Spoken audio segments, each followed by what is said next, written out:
Hola, buenas noches, bienvenidos al segundo acto de Teatro Crítico aquí en Oviedo Televisión. Nos acompañan esta noche don Tomás García López, buenas noches, don Marcelino Suárez Ardura, buenas noches, y el principal protagonista, por lo que les voy a contar a continuación de esta noche, don Gustavo Bueno Martínez. Buenas noches, don Gustavo. Hoy vamos a dedicar el programa a la reedición en PDF, como ya hemos hecho en otras ocasiones con otros libros, de un libro de don Gustavo, el primer ensayo sobre las categorías de las ciencias políticas, que se publicó en el año 1991. En este mes de junio del 2008 se ha reeditado en PDF en las páginas de la Fundación, la página web que todos ustedes pueden consultar, www.fgbueno.es. Ahí pueden consultar la edición en PDF totalmente gratuita de esta obra que, como he dicho, se publicó en 1991. Han pasado, ¿cuántos años, señores, desde que se publicó el libro? Unos cuantos, ya una década, ¿verdad? Más de una década por delante. Don Gustavo, bueno, tenemos aquí el libro, no sé si alguna cámara puede cogerlo. Ahí está, no sé si se ve bien. Tenemos aquí el libro. Ya se lo pregunté en otra ocasión a propósito de creo que fue la metafísica presocrática. ¿Añadiría algo o lo dejaríamos tal y como está? Sí, bueno, ya se ha añadido ya. Se han añadido muchas cosas. Este libro es un esqueleto, por así decir, en función de lo que luego vino. Hay otros libros posteriores donde han desarrollado ampliamente, porque ahí está un esqueleto. Este es un libro que me lo encargaron a mí, no el tema, era una biblioteca que aparecía en La Rioja Nueva y me dijeron que había que escribir un libro. Y eran las fechas, porque claro, el libro sale en el 91, pero quizás esto fue un poco antes. Cuando me lo encargaron fue cuando estaba cayendo la Unión Soviética, precisamente esto. Este libro está escrito desde el punto de vista de la coyuntura, era cuando cayó la Unión Soviética. Y entonces, pues viene a ser una especie de balance de lo que significaba el marxismo político. En el fondo es una especie de... no la primera porque ya había publicado algún artículo en el sentido de la vuelta del revés del marxismo, más o menos. Y en este vídeo ensayé, pues, tratar de entender qué pasaba, ¿no? Y tratar de entender cuál era la estructura de un Estado con la Unión Soviética que se había hundido. Esa es la cuestión. Que luego yo, como no quería hablar de la Unión Soviética, no por nada, no importaba para distanciarme, por eso me llevó a Roma como modelo, ¿verdad? Por eso hay al final un caso de Roma que viene a ser la Unión Soviética, ¿no? Y es eso, de manera que... Y entonces fue un libro, fue escrito muy rápidamente, yo creo que, yo no me acuerdo, pero igual fueron 2 meses o así, una cosa muy rápidamente escrita. Entonces era un esqueleto, era una cosa que ves que sale, la estructura está hecho, pero claro, muy desarrollado, de manera que después está muy desarrollado usted. Así que entonces yo no quitaría nada, sino que agregaría lo que después he agregado, ¿verdad? Por lo menos. Tomás. Pues vamos a ver, esta primera impresión que nos ha proporcionado don Gustavo, pues me va a permitir a mí hacer ya la primera intervención a propósito, precisamente indicar a nuestros telespectadores en qué puntos, concretamente, el profesor Gustavo Bueno emprendió eso que él llama la vuelta del revés del marxismo. Bueno, hay que decir que el libro está... Explica un poco de la vuelta del revés, el público vamos a hablar que... Es la relación entre... El destino, ¿no? Para que lo que sepa el público. Sí. Lo voy a intentar. Pero yo quiero encuadrar eso precisamente pues en el diseño general de la obra, que está dividida en 2 partes. Hay una primera parte que es noseológica, donde el profesor Bueno lo que hace es pues aplicar su teoría del cierre categorial, aunque el libro todavía, los 6 tomos, el primero de los 6 tomos no había aparecido aún, porque este aparece en el 92, se estaba haciendo. Sin embargo, el profesor Gustavo Bueno ya ejercita esta noción y además pues ya había publicado pues en el año 76 pues una idea del cierre de la ciencia desde la teoría del cierre categorial, O sea que él ya está ejercitando esas nociones y lo que hace es precisamente pues aplicarlo a una de las ciencias humanas. Ya se sabe que en este libro distingue entre ciencias que solo tienen metodologías alfa y ciencias que además de metodologías alfa pues tienen también metodologías beta, ¿no? Es decir, para nuestros telespectadores, metodologías alfa aquellas en las que los resultados neutralizan las operaciones, mientras que las ciencias humanas eso es imposible, pero tienen también alguna... Bueno, esto lo aplica él a las ciencias políticas, y entonces la primera parte que titula Noseología, o parte noseológica, pues empieza por unas cuestiones noseológicas de carácter global, donde habla por los diferentes saberes políticos, ciencias políticas, y desemboca en la filosofía política. Esto podríamos decir que es como la introducción. Y precisamente utiliza la palabra cuestión, y en esas cuestiones, ¿verdad?, pues lo que hace precisamente es ofrecer problemáticamente cuestiones que tienen que ver con los contenidos de las ciencias políticas, ¿no? Esta introducción en la que no me puedo detener mucho, pues sencillamente da paso a la primera parte, donde empieza precisamente con el construir el espacio noseológico de las ciencias políticas. Y para ello, pues naturalmente recurre a su noción de espacio noseológico. Y el espacio noseológico, pues, tiene tres ejes, tres dimensiones, ¿no? El eje sintáctico, el eje semántico y el eje pragmático, como cualquier otro lenguaje. Bien, pues aquí, a propósito de las cuestiones sintácticas, lo que hace es precisamente plantear dos problemas importantes.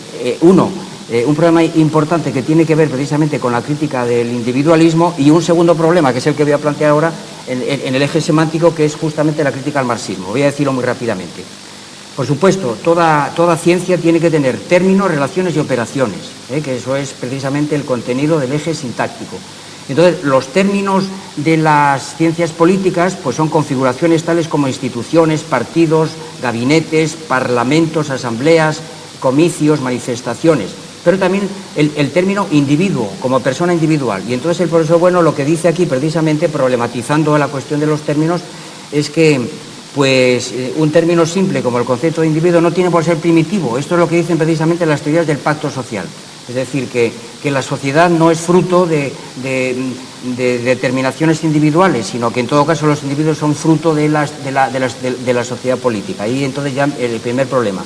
En cuanto a las relaciones, pues establece un conflicto entre relaciones de parentesco y relaciones políticas, ¿no?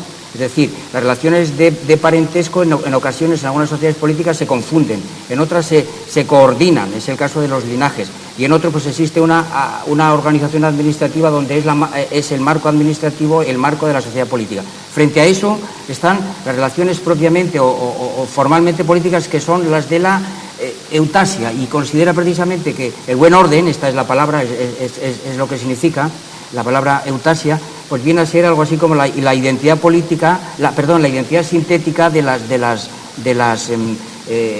ciencias políticas. Y finalmente las operaciones, ahí es donde nos lleva justo a la distinción que he dicho antes entre pues metodologías alfa y metodologías beta. Para que se hagan ustedes una idea, lo que dice es que hay ciertas metodologías donde las operaciones quedan neutralizadas, y lo que él dice es, en grado sumo, es cuando las ciencias políticas quedan reducidas a ciencias naturales. Pero para que ustedes entiendan lo que sería otro tipo de operaciones alfa, pues sería, por ejemplo, la estadística, ¿verdad?, las estructuras estadísticas, pero también en otro nivel, pues las estructuras gramaticales también serían naturalmente componentes alfa. Y luego las operaciones beta es reconstruir la política desde máquinas políticas o desde ceremonias políticas, o la teoría de juegos, es decir, que tan de boga está, pues esto, las alianzas o los pactos, pues naturalmente eso es otra metodología de la que tanto hablan. Y luego finalmente estaría el nivel beta 2, que es la praxis política, ¿verdad?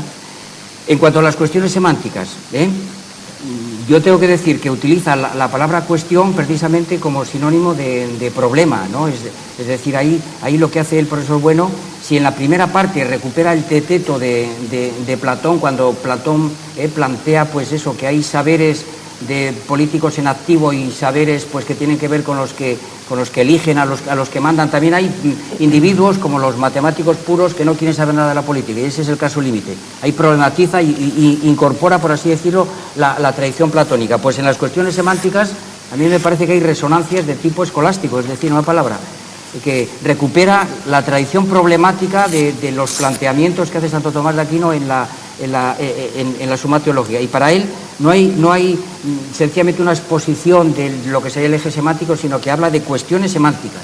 Entonces aquí habla de referencias fisicalistas, de fenómenos y de esencias. Y ahí es donde sitúa él precisamente el problema con respecto al marxismo, ¿verdad? Y es que el marxismo, como es bien sabido por todos nuestros telespectadores, hace una distinción muy radical entre base y superestructura. Y precisamente las superestructuras, entre ellas precisamente la actividad política, la teoría del Estado, la religión, y ahí incluiríamos también lo que Hegel llama el espíritu absoluto, pues son epifenómenos de una entidad fundamental y básica que es la base. Y entonces, pues Marx lo que dice es que estas superestructuras se desprenden de la base, ¿no?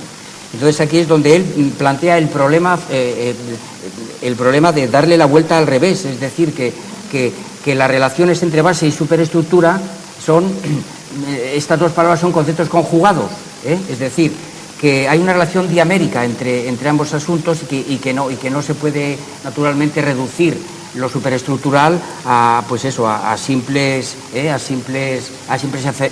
epifenómenos. Finalmente, las esencias, y ya con esto termino esta primera intervención, pueden estar basadas en teorías no societarias de carácter teológico, psicológico o cultural, no puedo entretenerme demasiado en el asunto, o teorías societarias que hacen referencia, por un lado, al pasado de la sociedad política y por tanto serían pues teorías patrióticas, o por el contrario, y dentro de esto también estarían las teorías etnologistas, que tanto están de moda en el momento actual a propósito pues de las señas de identidad, o ciertas teorías que están orientadas hacia el futuro, y el lema sería Salus Populi, Suprema Les, y entonces pues naturalmente con esto cubre él perfectamente el primer apartado, la primera parte de su teoría, es decir, ofreciéndonos las ciencias políticas con un espacio noseológico donde los tres ejes pues naturalmente están coordinados y no dan como consecuencia pues la posibilidad de identidades sintéticas.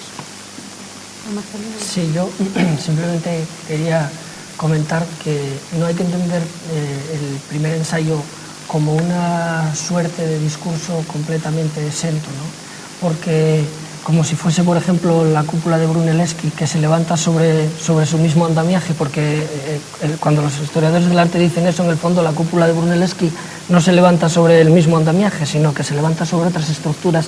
Es decir, que el libro de Gustavo Bueno rotura los campos de la historia, los campos de la filología, los campos de la sociología, los campos de las ciencias políticas, y rotura dando incluso una solución a aquellas dicotomías que aparecen en estas ciencias, ¿no? Por ejemplo, en el caso de la historia, entre el problema de la oralidad y la historicidad, cuando aparece la escritura, y por lo tanto ahí nos ofrece una idea de tiempo muy interesante, de tiempo histórico, que acoge y que sabe dar respuesta a todos esos problemas, solucionando esa especie de dicotomía que tanto los arqueólogos como los historiadores constantemente están discutiendo.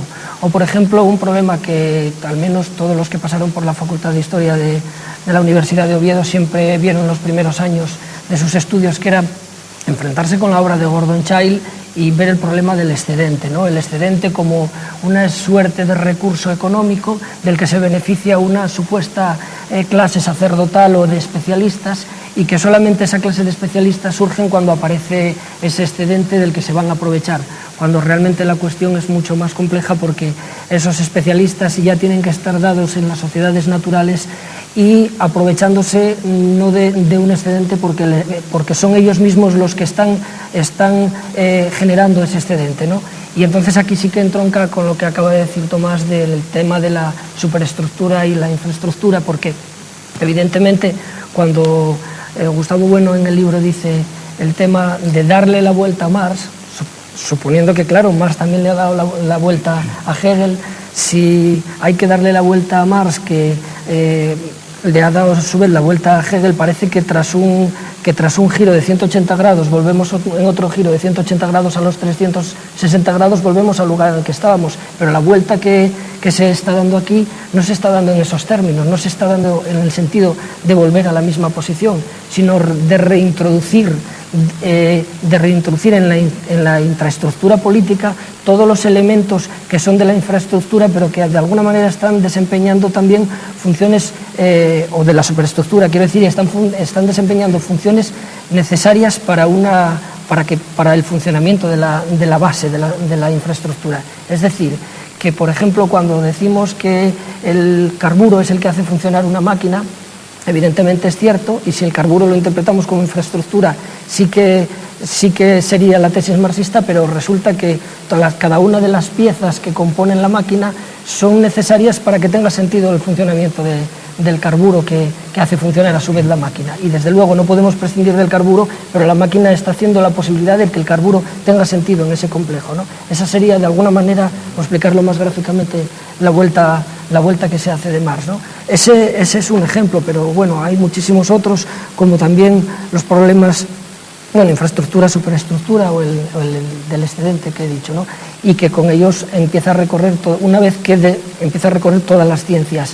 Una vez que desbroza todos esos problemas es cuando se plantea una idea ontológica ya de política, ¿no? Que se entiende por sociedad política.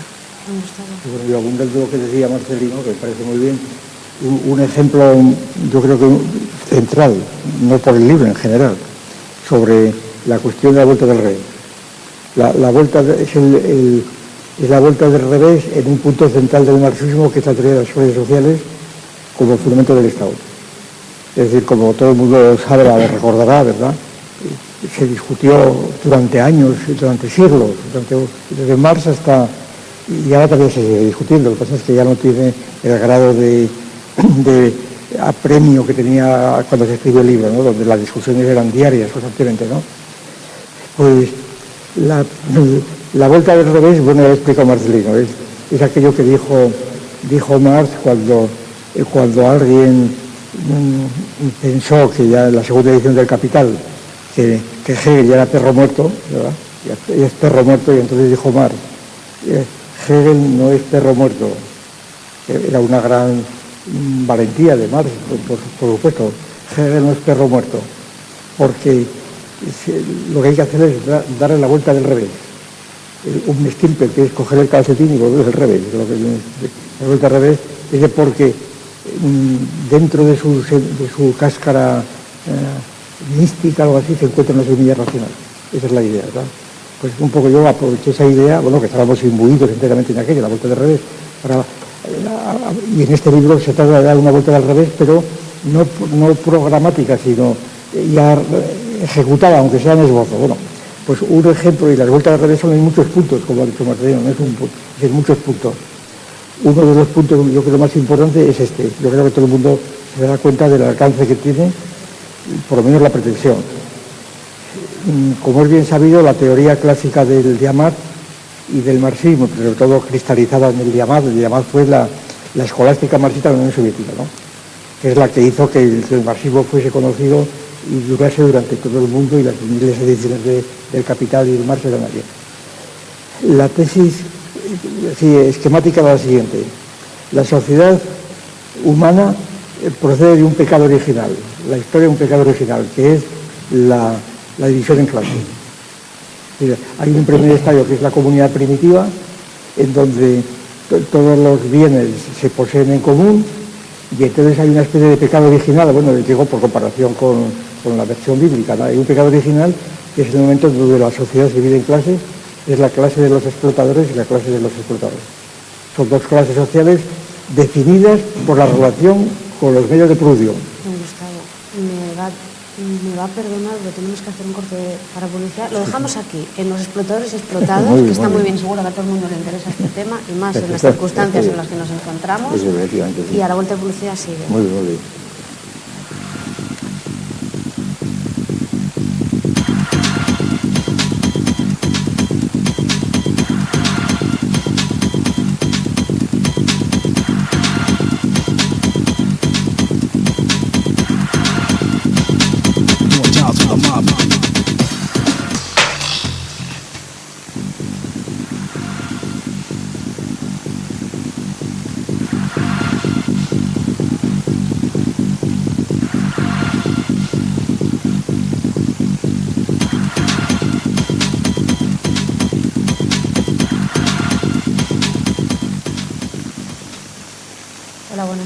Estamos hablando del primer ensayo sobre las categorías de las ciencias políticas, libro de Gustavo Bueno, que se reedita en PDF ahora en el 2008, después de que se publicara, ¿verdad? Allá por 1991. Habíamos dejado a don Gustavo, ¿no?, exponiendo, ejemplificando un asunto. Si quiere continuar, don Gustavo. En 2 palabras, o en 3.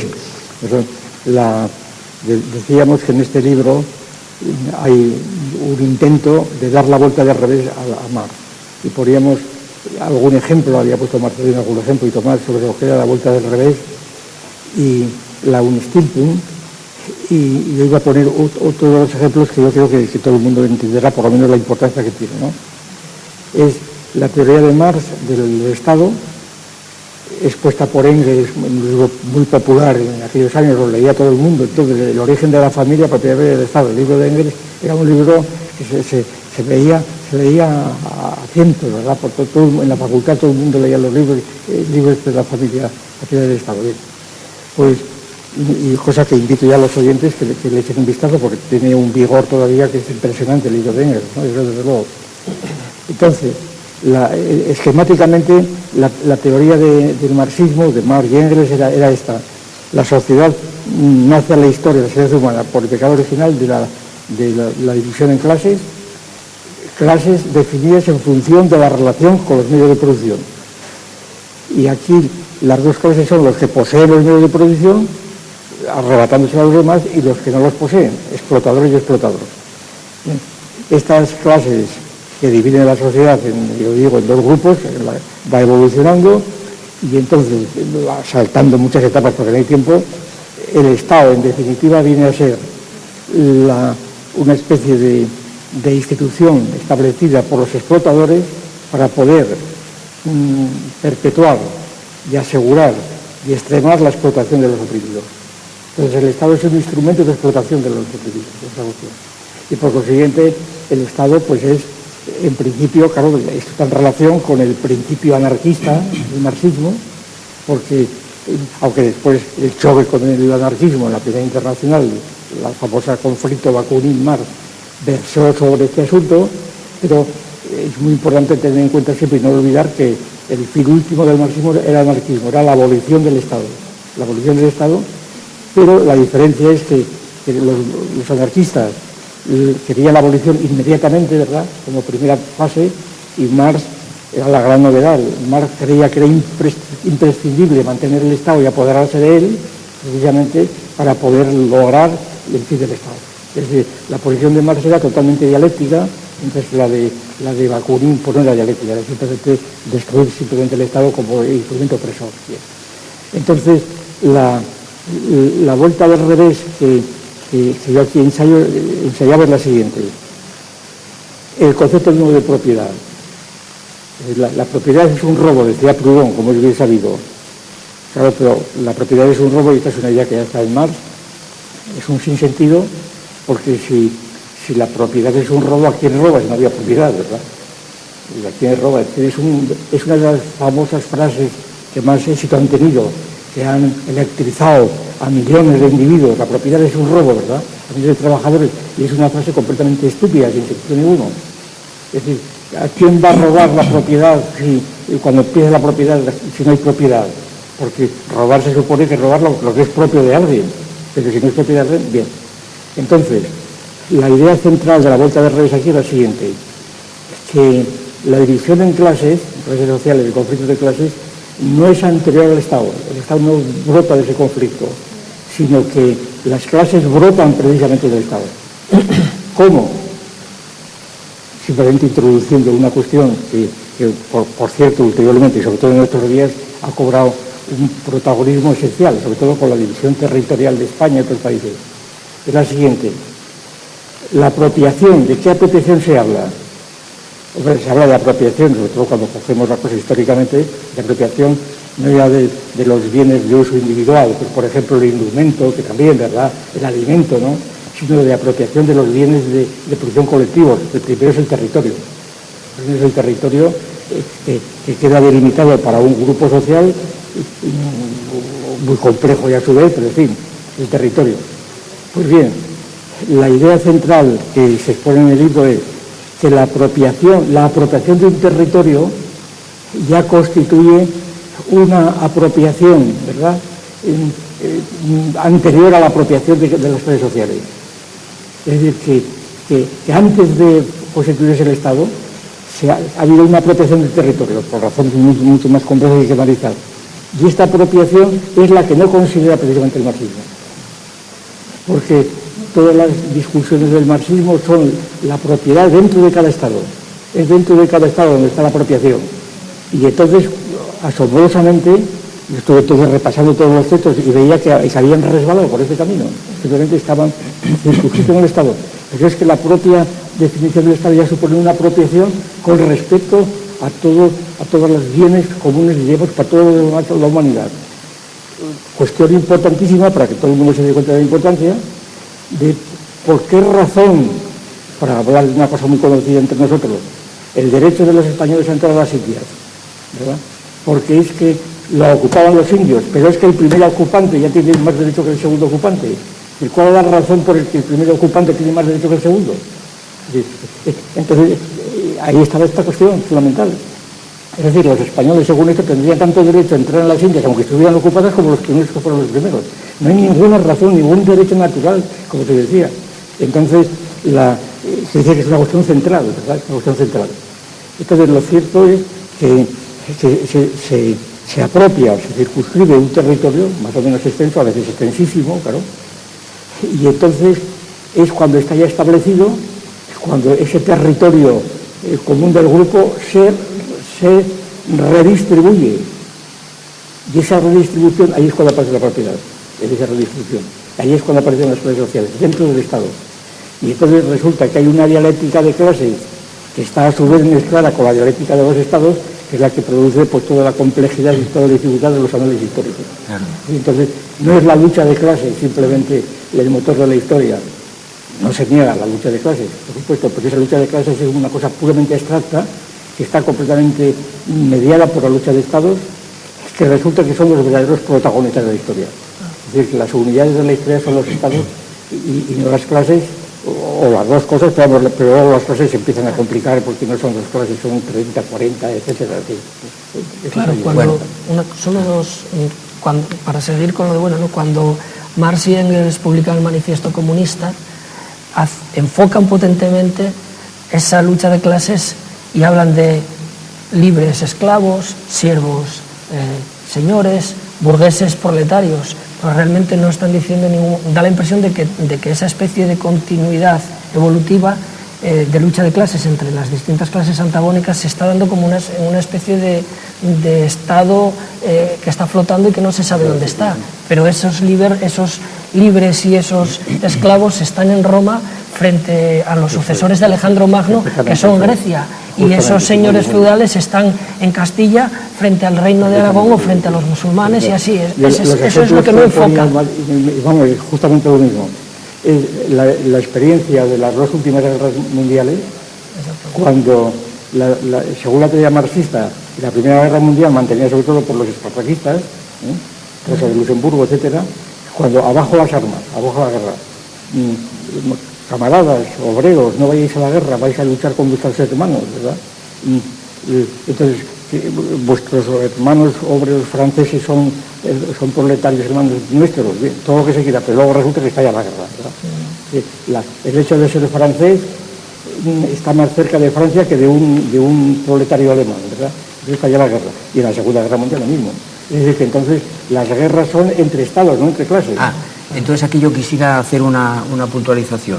Precisamente este planteamiento que hace él, y volviendo otra vez a la vuelta del revés de Marx, yo he visto en su libro cómo lo ejercita plenamente a propósito de lo que él llama el cuerpo de la sociedad política, cuando se constituye, y entonces lo de la guerra pues ahora mismo va a entrar en juego. Esta es la segunda parte de su libro, que es la parte ontológica.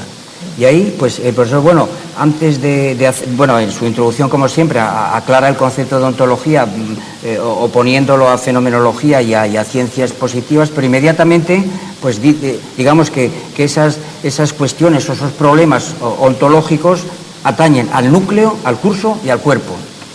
Donde él está, el profesor estaba hablando precisamente de que las clases son posteriores al Estado, pues quiere decir naturalmente que hay una sociedad protoestatal, anterior al Estado, que a su vez se deriva de las sociedades, de lo que es el núcleo que es la sociedad natural, la sociedad humana natural. Es decir, allí cuando el homínido ha hecho una inversión antropológica de lo que sería su condición zoológica, pero claro, evidentemente el primer conato de lo que podemos llamar organización es cuando el cuerpo político se organiza a través de dos capas y utiliza la palabra capa, es decir, la apropiación de terrenos, capa basal, y una especie de jefaturas que organizan precisamente y que desarrollan pues lo que podríamos llamar la autasia de esas apropiaciones. Entonces esto es precisamente ya el curso. El curso quiere decir que tiene una primera fase que es protoestatal, donde ya se producen estas operaciones, una fase secundaria, que llama él, secundaria estatal, donde precisamente estas sociedades primitivas pues se enfrentan entre sí cuando han cristalizado precisamente por el dominio, y entonces se necesita una tercera capa, que es la capa cortical, es decir, el ejército, es decir, el poder. Entonces hay enfrentamiento y, por así decirlo, los estados surgen precisamente cuando se enfrentan entre ellos, porque previamente ya tienen establecida un dominio sobre un territorio, capa basal, y hay unos directores, unos jefes que de alguna manera organizan el asunto. Y finalmente desemboca en la fase terciaria, de que llama él posestatal, donde cabe, por supuesto, la posición anarquista, fuera el Estado, o la supraestatal, donde hay ligas entre estados o bloques o mercados, o la transestatal, que son las multinacionales, los tribunales internacionales, etcétera. Y entonces el tercer capítulo, que es el más sólido a mi juicio de su exposición, de su recorrido, es cuando él habla del cuerpo de la sociedad política, y aquí es donde se enfrenta, por un lado, al formalismo político, aquellas teorías como la de Montesquieu, que creen que la política se desarrolla exclusivamente en lo que él llama el eje circular, las relaciones entre los individuos, y la crítica al marxismo, la vuelta al revés del marxismo. ¿Por qué? Porque Marx no es formalista, por supuesto que incorpora lo que podríamos llamar los elementos propios del eje radial, que es la naturaleza, y del eje angular, pero lo hace de forma ecléctica, dice él. Dice, de forma ecléctica, sin orden.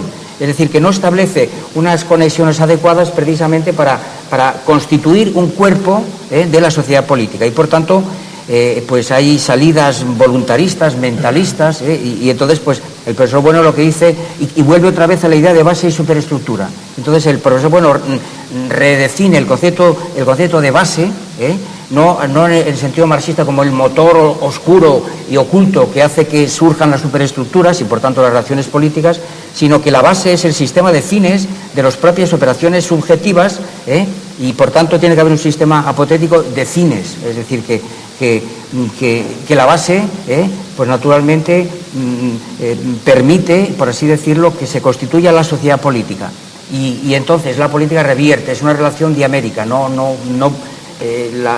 la descomposición de un concepto pues tiene que estar integrado por el otro y viceversa, ¿no? Tomás, un momento. Sí. Yo utilizaba un símil ahí, que era muy intuitivo, para explicar esta vuelta de revés de la base.